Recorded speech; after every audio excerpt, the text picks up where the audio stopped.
हर हर महादेव, ओम नमः शिवाय, जय श्री राम। दोस्तों चलिए आज मैं आपको एक ऐसे लड्डू की रेसिपी बताऊंगी जो मिलती तो बहुत महंगी है, लगती बहुत स्वादिष्ट है, जिसे आप घर में सस्ते में बना करके तैयार करेंगे।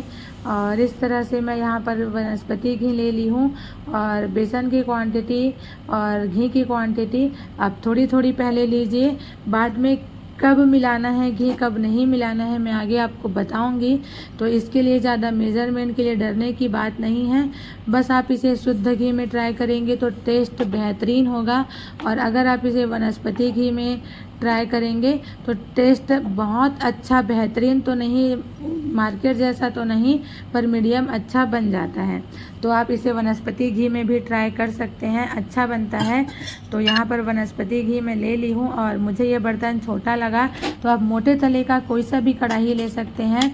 और इस तरह से मेरा क्वांटिटी जो है, ये बेसन का क्वांटिटी बहुत ज़्यादा था तो मैं यहाँ पर कढ़ाई ले ली हूँ। आप कोई सा भी मोटे तले का बर्तन ले सकते हैं। और इस तरह से देखिए कि घी कितनी मात्रा में डला हुआ है। और जब आप भूनते जाएंगे इसे कंटिन्यू जलाना होता है, बेसन बैठना नहीं चाहिए। और जब आप भूनते जाते हैं तो तेल खुद ब खुद जो बेसन जो है वो छोड़ देता है और इस तरह से गीला हो जाता है।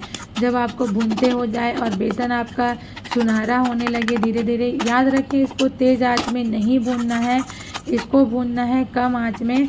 और अगर आपको लगे कि ये सूखा है, बहुत देर भूनते हो गया है और मेरा जो बेसन है वो सूखा है, तो आप इसमें धीरे धीरे करके घी डालें और इस तरह से गीला होने तक घी आपको डालना है। और मैं यहाँ पर वनस्पति घी से बना रही हूँ क्योंकि इसमें लगभग, अगर 1 पाव का बेसन है तो लगभग 400 ग्राम का जो है घी लग जाता है। तो इस तरह से देखिए आपको काफ़ी ये महंगा पड़ता है। और मैं चीज़ों को बहुत ज़्यादा क्वांटिटी में बना लेती हूँ, तो इस तरह से मेरे पास वनस्पति घी रखा हुआ था तो मैं सोची कि इस बार क्यों ना वनस्पति घी में ट्राई किया जाए। ये मेरा फर्स्ट ट्राई था और आप भी एक बार ट्राई करके देखिए, आपको बहुत पसंद आएगी। लेकिन जो देसी घी के लड्डू का स्वाद है उसके तो इससे तुलना नहीं की जा सकती है, क्योंकि उसका स्वाद बेहतरीन होता है। पर इस तरह से इसको धीरे धीरे भूनते जाएं। अगर आप यही स्टेप फॉलो करते हैं तो यही स्टेप शुद्ध घी के साथ करें।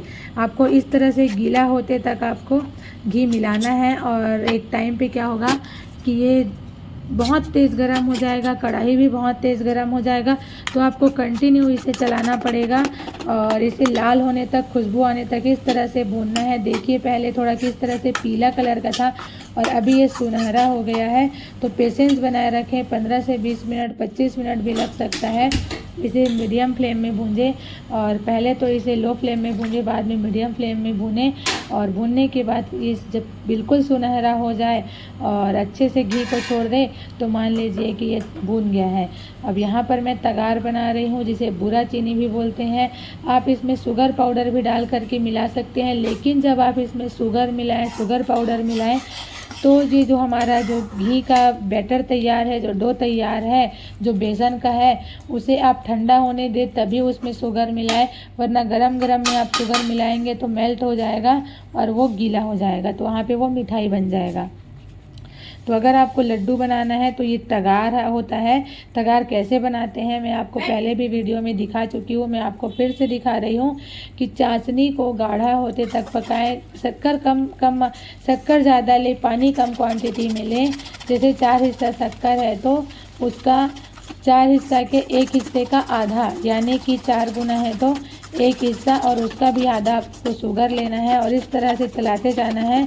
और देखिए जब इस तरह से जब घुमाते जाएंगे, पहले तो जब आपका शुगर जमने लगे तो आपको गैस बंद कर देना है और कंटिन्यू इसको घुमाते जाना है। अगर कोई साथ में है तो आप 2 चम्मच इसमें लगा करके घुमाइए। मैं अकेले हो जाती हूँ इसलिए ये जम जाता है। तो जब आपका भी ऐसा जम जाए तो आप क्या करें, जितना आपसे टूटता है आप तोड़ लीजिए, बाकी को आप छन्नी से छान लीजिए। और जो छन्नी से छानने के बाद ऊपर का मोटा पार्ट है उसे आपको मिक्सर में पीस करके ले लेना है, और नीचे का पार्ट और ऊपर का मिक्सर में पिसा हुआ पार्ट सभी को इस बेसन वाले डो में मिला देना है और अच्छे से मिला देना है। जब ये मिक्स हो जाए तो क्योंकि ये वनस्पति घी से मिला हुआ था, बना हुआ है, तो ये वनस्पति घी जल्दी जमने लगता है, तो ये जम रहा था और मुझे बांधने में दिक्कत आ रही थी। और अगर आप इसे बिल्कुल शुद्ध घी से बनाते हैं तो ये दिक्कत नहीं आएगी। ये बन रहे हैं लड्डू और इससे बहुत सारे मेरे लड्डू बन करके तैयार हो गए थे। इसका स्वाद भी बहुत अच्छा था। और जब आप चाशनी बनाएं तो आप वहाँ पर थोड़ा सा ऑरेंज कलर या येलो कलर डाल सकते हैं और वहीं पर इलायची को कूट करके डाल दें। केसर है तो केसर डाल दें।